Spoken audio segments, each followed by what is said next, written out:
know. No, you don't know. No, I know I don't know. I can't even imagine. No one understands me, Josh. Not my mom, not my dad, not even my boyfriend. Well, maybe you just have the wrong boyfriend. What the hell? Oh, yeah? And who would be the right boyfriend? I don't know. Are you serious? What are you doing? Don't get hung up on me.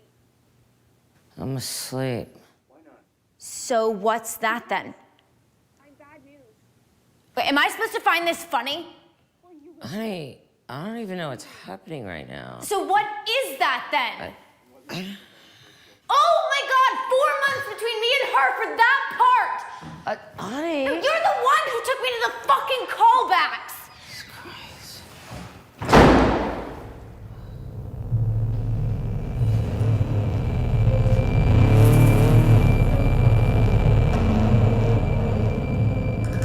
That's my mother. Don't ask me why. She used to be an actress, although there's no proof of it. Now she just tortures me because it's my turn at the wheel. And by the way, I'm not one of those entitled LA cunts who doesn't appreciate anything and just goes around biting the hand that feeds her. My mother's hand doesn't feed me. My father's does. And it feeds her too, although try telling her that. And if you already think I sound like a bitch, then first of all, you don't know her. And second of all, she's still my mother and she's still the most important person in the world to me. But if I'm gonna do this, I'm gonna be honest, and if the truth hurts, then... Look, I'm sorry, but you probably just haven't heard enough of it. Todd overdevelops his body while his brain just erodes from total lack of activity, which didn't stop my friend Mona from blowing him in the bathroom of the Glendale Galleria. She says she knows this sounds insane, but she only did it to get closer to me.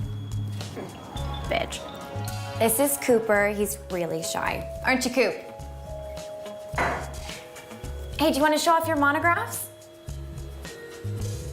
Coop. See? My dad's like this crazy Renaissance man. My mom calls him a sociopath, but that's just the rejection talking. She likes to say that he left me too, but I'm not the one who gave him a heart attack and she's not the one who talks to him every other day.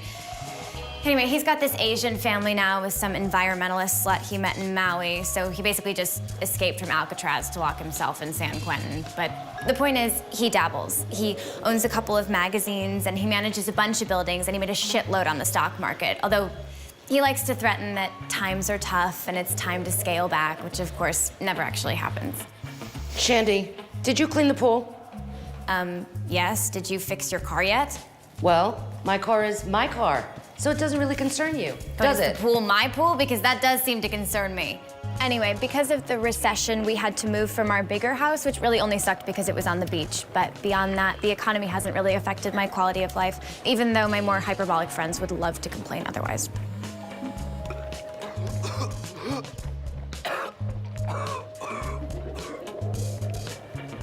FML, comma, I'm going to kill myself, exclamation mark, lol.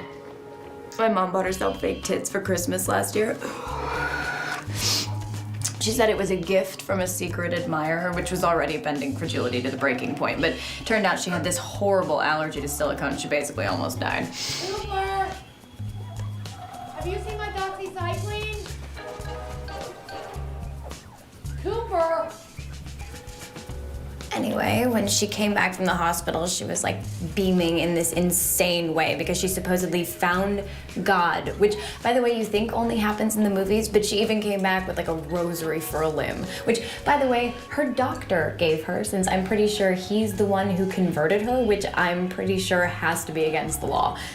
She probably mistook his fanaticism for romantic interest and thought they were gonna get married or something. But I did some thorough investigating, and it turns out he's totally married with this crazy racial hybrid for a family and spends his summers doing missionary work at this bizarro cult in Africa. Mom pretends not to care and that she never actually liked him in the first place. Another example of her horrifying denial. You know, I personally don't believe in God, and I think it's ridiculous and hypocritical to all of a sudden believe in him the minute things get dark or you think you're gonna die. But I also don't explicitly not believe in God because who knows?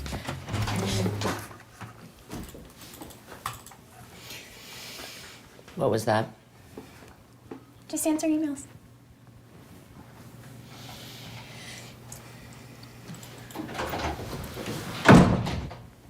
and don't get me wrong, I hate atheists just as much as I hate religious jerks. I mean, either way, you're just stubborn and closed, and you're not listening to anything new because your puny brain's already made up its stupid mind. Like, just for instance, look at nature.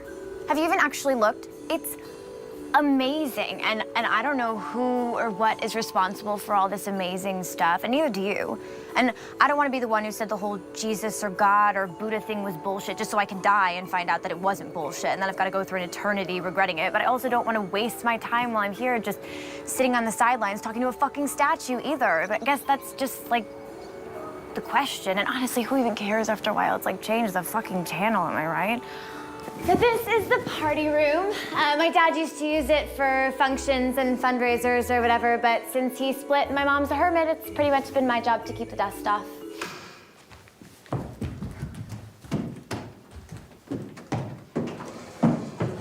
I usually invite about 1/3 actual friends and 2/3 industry friends who are mostly just assistants to casting directors and agents and producers and stuff.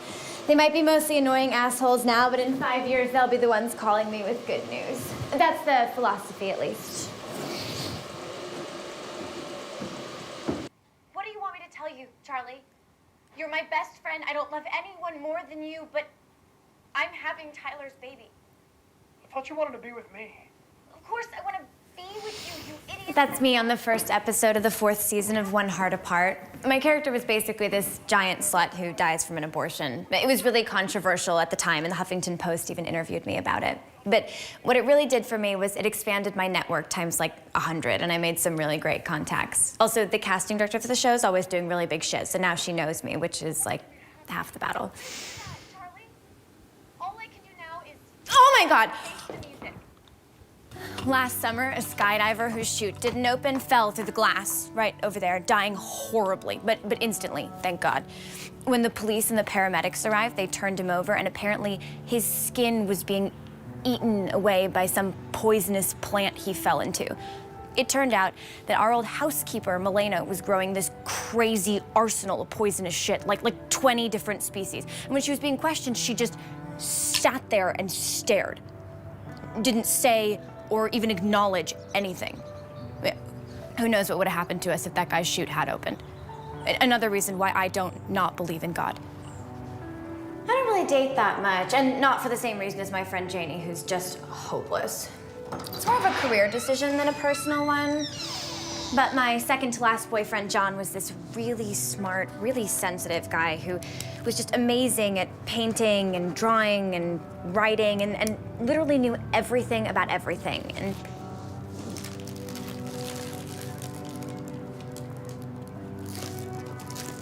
okay, I basically feel like most artists just have secondhand taste. You know, like movies or bands that people told them to like, and so they just strap it on as a badge or something. But I really think an artist is only as good as his inspirations. And the thing about John was that he was really smart, but also totally unpretentious. And whenever he gave me a piece of art or a book to read, it was actually great or actually exciting in a way you could see and didn't have to read about. And his art was like that too. The only problem was that he'd be the one arguing with you about it. He was so insecure and just aggressively neurotic. Like, for instance, he was 5'4", which is basically the definition of who cares. You could totally tell that he was obsessed with it, which doesn't exactly help if you're trying not to be.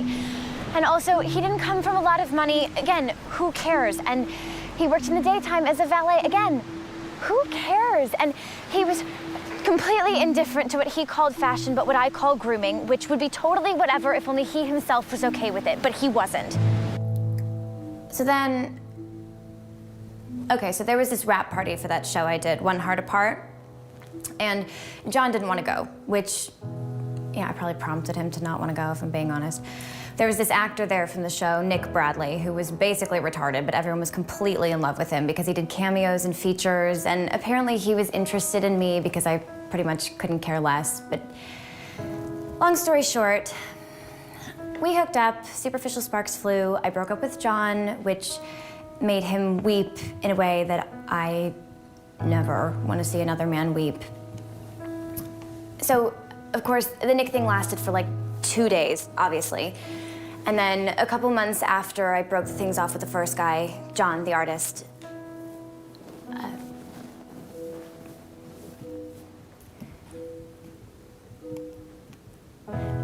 He was diagnosed with leukemia.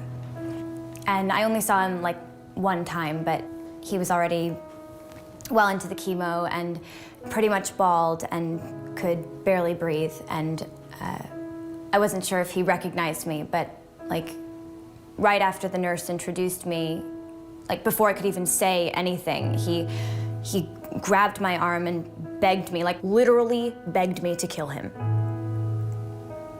And so I basically had this huge panic attack and like tore out of there and ran home and cried nonstop for like 2 weeks, during which time I guess he died, or I don't guess he died. He died. And now, when I think about it, I mean, I guess I really dodged a bullet.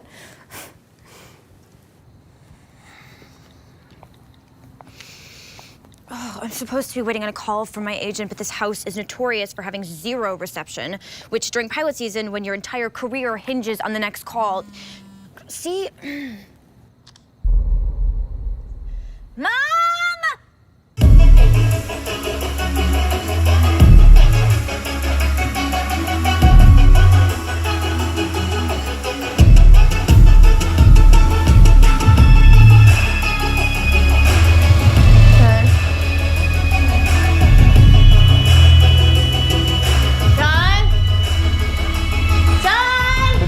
John. What? Who the fuck is John? Who the fuck are you? Who the fuck are you?